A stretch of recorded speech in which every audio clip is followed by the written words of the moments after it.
Le 13 mars 2025, le président américain Donald Trump a lancé une menace explosive qui pourrait avoir des répercussions majeures sur le commerce mondial, annonçant sur les réseaux sociaux qu'il imposerait une taxe de 200% sur tous les vins, champagnes et autres boissons alcoolisées en provenance de l'Union européenne, à moins que l'UE ne retire immédiatement sa nouvelle taxe de 50% sur le whisky.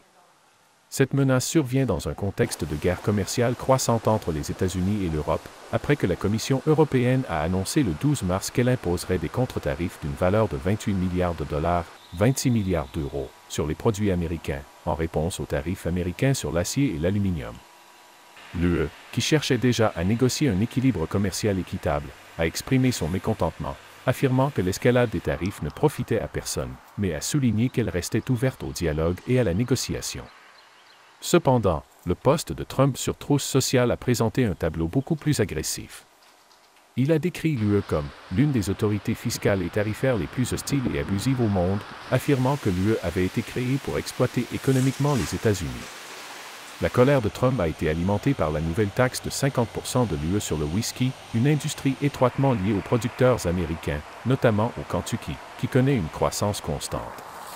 À ses yeux, cette taxe n'était qu'un exemple supplémentaire de la manière dont l'UE avait abusé des États-Unis pendant des années.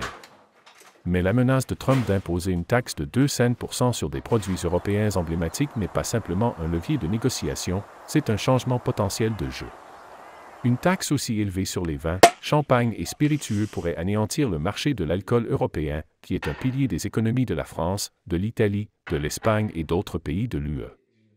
Il est difficile de sous-estimer l'importance culturelle et économique de ces exportations pour les États-Unis et l'Europe. Les consommateurs américains pourraient bientôt être confrontés à des hausses de prix vertigineuses pour ces produits bien-aimés, modifiant fondamentalement le comportement des consommateurs et, peut-être, modifiant leurs préférences en faveur d'alternatives domestiques. Pendant ce temps, les producteurs européens seraient durement touchés par ces tarifs, voyant leurs ventes chuter et leur stabilité économique fragilisée. Ce conflit pourrait entraîner des pertes d'emplois des deux côtés de l'Atlantique, affectant les vignobles, les caves et les distilleries, ainsi que toute la chaîne d'approvisionnement mondiale des biens associés à l'industrie de l'alcool. Mais il ne s'agit pas seulement d'alcool. Les actions de Trump envoient un message beaucoup plus large. Les États-Unis ne sont plus prêts à jouer selon les règles établies du commerce international. La menace de telles taxes sévères pourrait être perçue comme faisant partie de la politique commerciale plus large de « l'Amérique d'abord », dans laquelle Trump a constamment soutenu que les États-Unis ont été injustement traités par les puissances étrangères, en particulier par l'UE. En ciblant des produits de luxe, qui sont au cœur des économies européennes, Trump tente de faire une déclaration dramatique sur le pouvoir économique et l'influence des États-Unis. À ses yeux, les tarifs sont un moyen d'atteindre un objectif, contraindre l'UE à renégocier des termes qu'il considère comme injustes et qui désavantagent les États-Unis. Du côté européen, cependant, ce n'est pas seulement un différend commercial, c'est un affrontement diplomatique.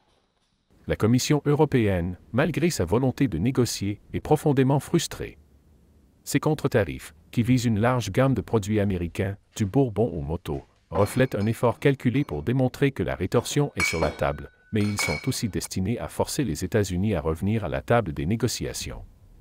Cependant, avec la rhétorique combative de Trump et son refus de céder, cette guerre commerciale menace de s'intensifier. L'UE ne voit aucun avantage à une escalade des tensions, mais avec la promesse de Trump de frapper les exportations européennes là où cela fait mal, les enjeux n'ont jamais été aussi élevés. Si ces menaces de tarifs sont mises en œuvre, l'économie mondiale pourrait ressentir la pression, car cette guerre commerciale en gestation enverrait des ondes de choc à travers les marchés mondiaux, perturberait les chaînes d'approvisionnement et troublerait des industries qui dépendent du commerce transatlantique. Alors que l'UE se prépare à la possibilité de voir ces taxes devenir une réalité, elle se trouve face à un choix difficile, céder et risquer d'apparaître comme faible, ou rester ferme et faire face aux répercussions économiques et diplomatiques qui pourraient découler d'une guerre commerciale totale avec l'une des plus grandes économies du monde. Si la menace de Trump devient plus qu'une simple tactique politique, les conséquences pourraient être graves. Les consommateurs américains devront supporter des hausses de prix sur des produits européens importés, tandis que les producteurs européens seront frappés de plein fouet. La question qui reste maintenant est de savoir si l'UE va céder ou si ce conflit va s'approfondir, plongeant les États-Unis et l'Europe dans une guerre commerciale qui pourrait redéfinir les relations commerciales mondiales. Les relations économiques mondiales sont en jeu et personne ne sait où ce chemin imprévisible nous mènera.